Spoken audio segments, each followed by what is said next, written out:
Okay, so let's continue our discussion on work and energy. In the previous video, we covered the concept of work as well as the concept of power, the rate of delivery of work. There are different types of energy. One of these types is referred to as mechanical energy. Mechanical energy is energy that's associated with motion. So when you see the object, it has position and it has motion, there is energy associated with that motion and position.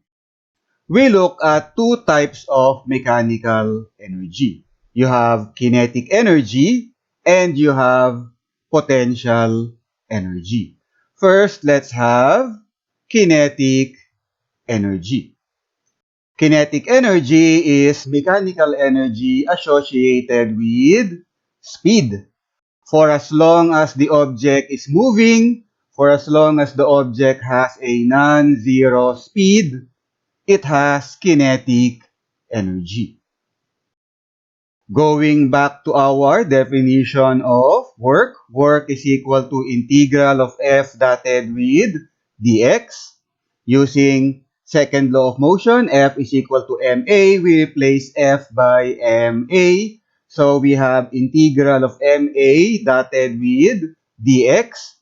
For us to use F is equal to ma, mass must be constant. So since it's a constant, we take it out of our integration. And we also use our definition of acceleration. The basic definition of acceleration is dv over dt. So we have m times the integral of dv dotted with dx divided by dt. If we focus on dx divided by dt, that's our definition for velocity. V is equal to rate of change of position with respect to time. V is equal to dx over dt.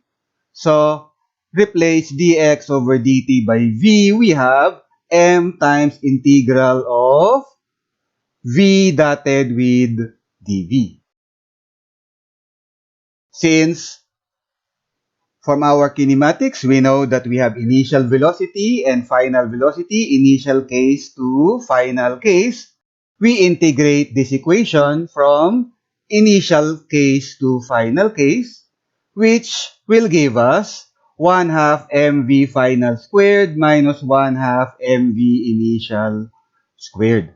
Work done leads to a change in quantity, final quantity minus initial quantity.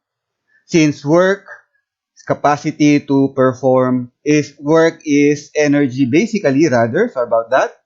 So work is basically energy. That means this quantity, final quantity minus initial quantity is basically final energy minus initial energy. And what type of energy is it? It's energy associated with speed v. That's basically our definition of kinetic energy. Mechanical energy associated with speed. Thus, this equation tells us that when we perform work, we can change the kinetic energy of the object or system. And kinetic energy is simply given by 1 half mv squared. If we use final velocity Vf, then we have final kinetic energy. If we use initial velocity Vi, then we have initial kinetic energy. So again, kinetic energy is mechanical energy associated with speed. Ke is equal to 1 half mv squared.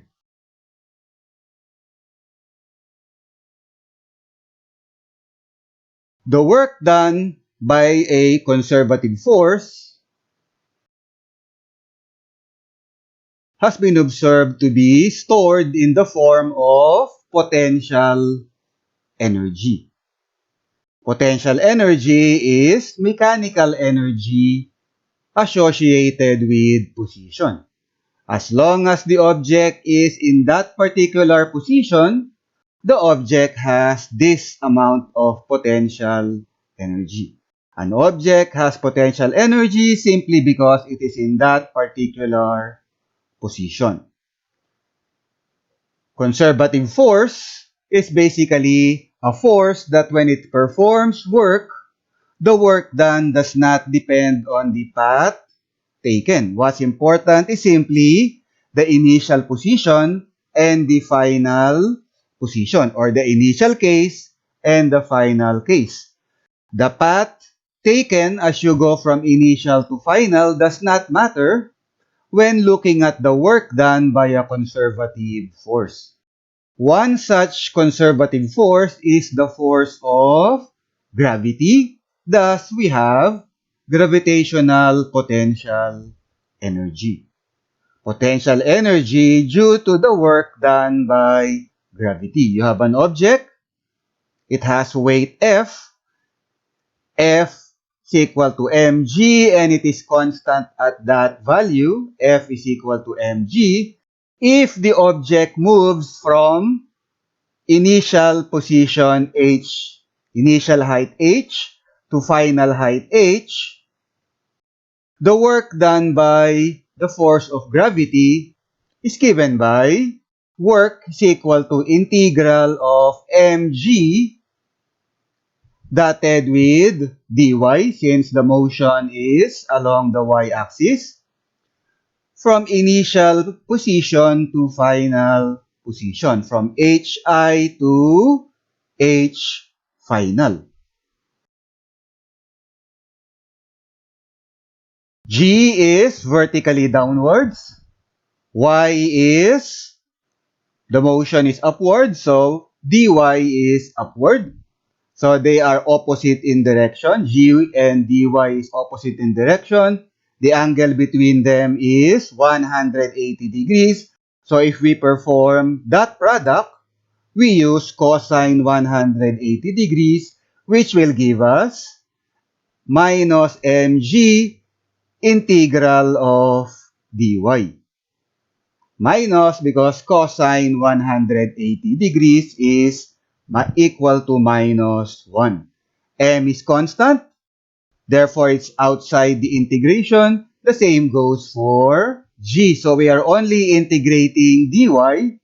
Integral of dy is y. If we go from initial to final, we get work done by gravity is equal to negative mgh final plus mgh initial. Once again, we have basically work, which is basically energy, is equal to final energy plus minus initial energy. Okay? Now, this is plus because minus sign here. Thus, mgh is energy associated with h. H is position, and that's our definition of potential energy. Energy due to position. And since this is due to gravity, we have gravitational potential energy. So when we perform work, we can change the potential energy of the object. Work done is equal to minus change in gravitational potential energy, where gravitational potential energy is just equal to mgh. It only depends on the height h of the object. You have gravitational potential energy. And that's it for now. We'll continue our discussion in the next video. In the next video, we'll take a look at the conservation of energy principle. So again, that's it for now. Thank you for watching.